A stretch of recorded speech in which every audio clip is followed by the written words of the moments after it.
Buonasera a tutti, benvenuti all'Arsenale. Allora, quando qualche mese fa Luca e Valentina ci hanno proposto di organizzare qui all'Arsenale un festival terra-terra, festival dell'ambiente, che parlasse di quelle che sono le problematiche più importanti in questo momento e più calde legate all'ambiente, noi siamo stati felicissimi di accogliere il loro progetto. È stato un progetto, la prima edizione, che ci ha visti, come dire, partecipi anche grazie ai tanti ragazzi dell'università e ai docenti che sono intervenuti e alle varie associazioni. Veniamo subito a stasera con un passo indietro. Raccontiamo brevemente appunto qual è stata e da dove nasceva l'idea di Terra Terra, in modo tale da poter introdurre questo primo evento speciale che ci accompagnerà poi, speriamo, l'anno nuovo, appunto, verso una seconda edizione. Allora, buonasera a tutti, è bello vedere cinema così pieno, specialmente quando si parla di queste cose. La volontà di organizzare questo festival è nata appunto dall'esigenza di mettere un po' in campo tutte le forze che nell'area pisana in qualche modo si occupassero di ambiente, a vario titolo, dall'università, alle associazioni, ai negozi che vendono prodotti a filiera corta e soprattutto la volontà di creare delle pratiche, quindi di usare l'arte per quello che noi crediamo essere il suo scopo principale, uno strumento politico, uno strumento da utilizzare per riflettere su quelli che sono i nostri usi, i nostri costumi, le pratiche quotidiane di consumo, aggregazione, socialità. Quindi abbiamo fatto una prima tranche di assegni questa primavera tra l'Arsenale e il Circolo Ortaceo Pisano e adesso in collaborazione con l'Arsenale ripartiamo con questa proiezione. Quindi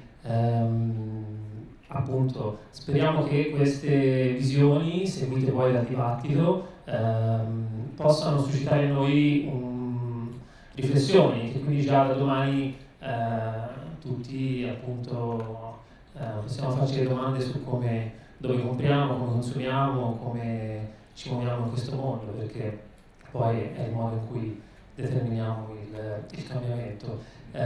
Vorrei raccontare un piccolissimo aneddoto. Io quest'estate sono stato in Sicilia da mio nonno e in una delle lunghe passeggiate che facciamo per un contadino in campagna gli chiedevo come andassero le sue colture, le cose che coltiva, e chiedevo insomma l'olivo, nonno, lui è molto fiero dei suoi olivi, come stanno i suoi olivi? Ma quest'anno non ci sono olive, sono cadute tutte. E invece le mandorle, no, pure le mandorle, nemmeno quelle. I melograni come stanno? No, si sono rotti.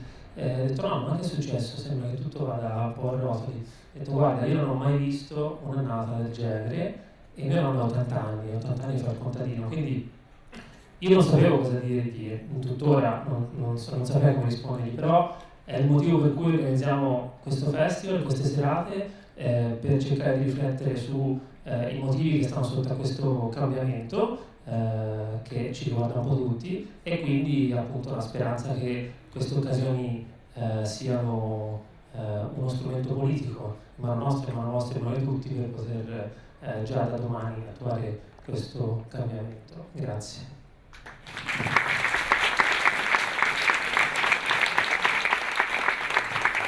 Aggiungo soltanto a questo proposito che continueremo dopo la proiezione a parlare dei temi che sollecita il film, proprio nell'ottica che ha descritto Luca. Quindi sono qui con noi Simone ed Alessandro dell'Università di Pisa e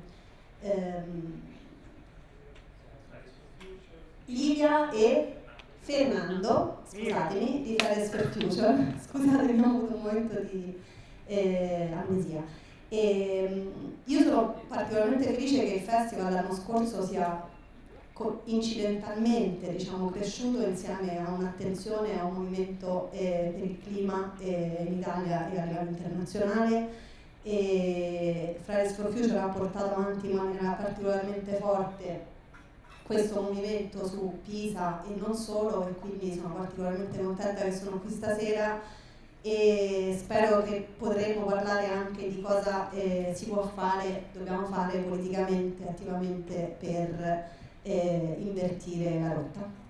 Grazie, ci vediamo dopo, quindi rimanete dopo lo spettacolo, grazie. Grazie Luca, grazie Valentina. Gli eventi speciali tra l'altro proseguiranno anche nel programma di ottobre, stiamo lavorando a un bellissimo documentario che è Fragile Equilibrio, ma veniamo all'Antropocene, veniamo al film di stasera e abbiamo il piacere e l'onore di avere con noi Alvaro Bacher e chiamo, grazie Alba, e chiamo a prendere posto anche Michele Crocchiola per la Fondazione Stensen e Alessandro Tiberio per Valium, che sono i distributori del film che hanno portato in Italia questo straordinario film che stiamo per vedere insieme.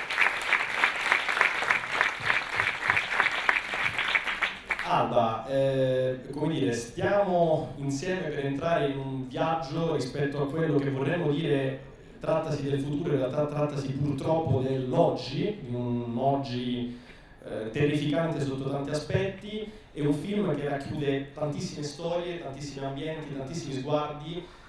Ti chiedo subito, come dire, cosa ti ha colpito e come mai, anzi cosa ti ha portato ad accettare un progetto del genere. È la prima volta che come dire, doni la tua voce per un film documentario? Sicuramente no, per quanto riguarda audiolibri, e questo magari arriveremo. Credo che sia la prima volta forse per un film documentario. Per un documentario sì, ho doppiato un cartone animato, quindi è un'altra cosa. Cosa ti ha spinto ad accettare il progetto? Allora, Alessandro mi ha contattata e mi ha spiegato di che cosa si trattava, in realtà tutto in una email, e in questa email c'era un link dove io ho potuto vedere questo film. E questo film mi ha molto colpita, sia per la potenza delle immagini che ora voi vedrete, perché comunque è fatto da 3 persone, una di queste è un fotografo, quindi c'è proprio un'attenzione fotografica alla composizione dell'immagine, che ha anche poi un valore di imprimersi nelle nostre menti e secondo me di rimanerci e poi rimanere con noi dopo la visione di questo film e farci continuare a pensare a queste cose bellissime e assurde che ho visto e vedrete. E in realtà Alessandro mi chiedeva di partecipare ad un evento al quale io non sarei potuta essere presente, e io ho detto: ma se tu vuoi io lo doppio volentieri, perché questo film che voi vedrete in lingua originale in realtà ha una voce che accompagna lo spettatore, che è una voce un po' quasi mistica, dicevamo noi, che è quella di Alicia Vikander, questa bravissima attrice svedese. E io ho detto: se ti serve in Italia io lo faccio con molto piacere, e quindi gli serviva un po'. Gli serviva un pochino, perché chiaramente è chiaro che è sempre vedere le opere. Io sono contro il doppiaggio in generale, ma chiaramente è più facile poi la distribuzione di un film così se viene sostenuto dalla lingua del paese in cui viene poi distribuito, e quindi ecco perché. Vogliamo dire che stasera voi vedrete la versione che sta girando in cinema di tutta Italia con la voce di Alvaro Bacher, che accompagna, come diceva Alba prima, lo spettatore, e con tutte le interviste in lingua originale. Quindi in realtà la voce narrante è una minima parte di un lavoro molto più ampio, di un viaggio in varie lingue. Alba, rimanendo sulla questione proprio della voce, proviamo ad entrare un attimo nell'antro, nella stanza appunto dove succede quello, cioè nel momento in cui tu stai guardando quelle immagini, stai leggendo quella sceneggiatura, come si costruisce appunto una voce narrante per un viaggio intorno al mondo? Tra l'altro Carrara, giusto per citare uno dei momenti in Italia, è anche presente appunto all'interno del film. Che tipo di lavoro viene fatto? E nello stesso tempo te lo chiedo, visto che sono diversi, dicevo anche prima, gli audiolibri cui tu hai donato la tua voce, appunto, quindi come dire, il lavoro della voce rispetto alla narrazione, ecco. È stata una cosa semplice, nel senso che avevamo un riferimento preciso, che era quello dell'attrice che aveva registrato questa voce prima di me, ma più che altro era una questione di cuore per me, non era, quindi abbiamo cercato di rispettare un tono che fosse semplice, che potesse arrivare a tutti, ma non è che, sì, mi sono preparata, ma nel senso mi sono preparata emotivamente, perché per me ha un valore importante questo film, ma ha un valore importante quello che diceva prima Luca, che parlava di suo nonno. Cioè, è molto importante riflettere oggi e agire, e riflettere rispetto a tutto quello che noi abbiamo creato in questo pianeta che ci ospita, a questo pianeta che ci ospita. E quindi sì, possiamo parlare anche del lavoro che ho fatto, che in realtà è stato abbastanza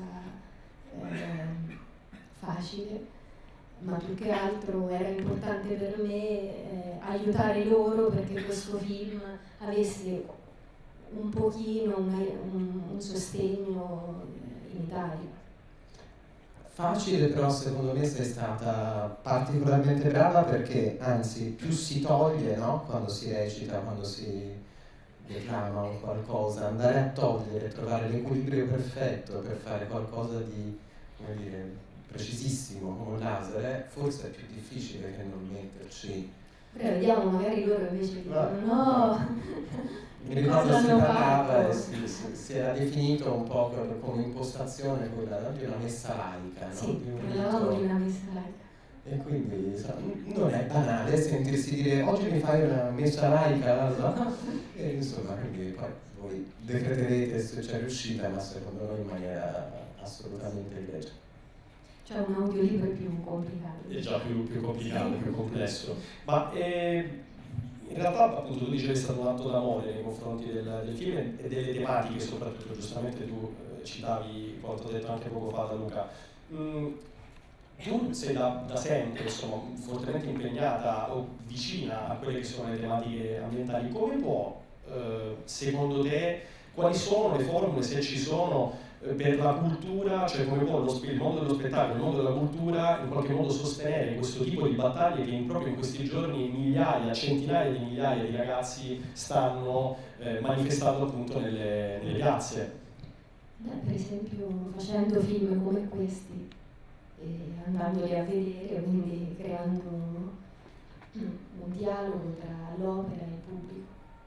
E venendo proprio a questo, Alessandro, Michele, voi avete portato un film che sta girando, tu dicevi il Giro d'Italia in questo momento delle sale, ma il Giro del Mondo, visti i premi che sta vincendo, visti i festival internazionali che ha calcato, ecco, l'importanza e la difficoltà di riuscire a portare un film del genere in Italia, ma soprattutto la necessità di portarlo in un momento come questo.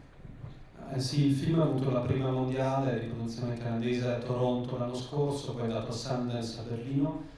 Noi a dicembre, prima del Sundance, l'abbiamo visto a Firenze. Mi ricordo ancora che ho chiamato Alessandro e ho detto voglio che tu veda un film, mi piacerebbe acquistarlo per l'Italia. Tu l'hai visto e mi hai detto mamma mia, questo è una bella sfida. Che pare che stiamo vincendo perché è uscito giovedì in tutta Italia, è già stato visto da 2-3 mila persone da Milano in giù, voi oggi siete una bella parte. Io vorrei fare un ringraziamento a coloro che hanno collaborato in Italia. Ci sono 2 scene, Carrara e Venezia. E lo faccio qui stasera perché c'è un pisano che ha collaborato al film, Silvio Repetto, lo saluto, che è stato l'assistente della truppa Carrara per le riprese che vedrete bellissime alle Cave di Marmo. Quindi grazie Silvio.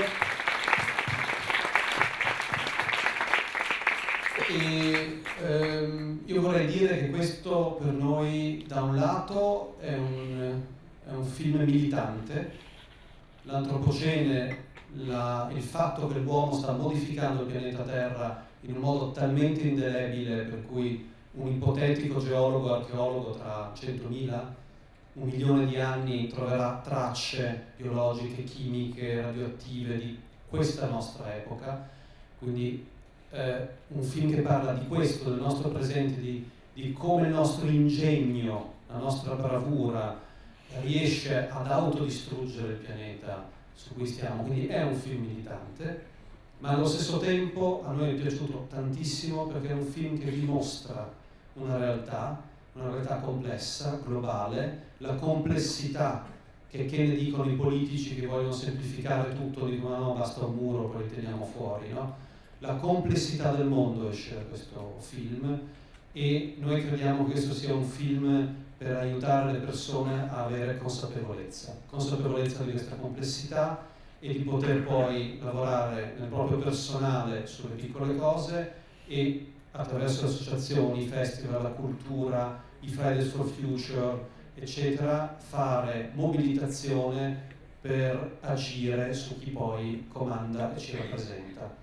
Quindi io stasera vi invito a un viaggio, non a una buona visione, a un viaggio che aumenterà la consapevolezza e la conoscenza, ognuno di voi trarrà le proprie conseguenze e deciderà poi che cosa fare nel proprio privato. Però ecco, non è un film militante nel senso classico, non vi inviterà a fare qualcosa, non vi darà vie nuove, vi metterà in crisi, spero. Scusate se mi sono dilungato. Allora, Anna, noi ti ringraziamo per essere stata qui con noi a introdurre un film straordinario come Antropocene. Ringraziamo Alessandro, ringraziamo Michele per essere qui, ringrazio Luca e Valentina e i ragazzi del Festival Terra Terra che hanno creduto anche in questa serata e buon viaggio a voi, a questo punto più che buona visione. Al termine appunto avremo modo di dialogare con Simone e i ragazzi di Fridays for Future per approfondire i temi del film. Grazie.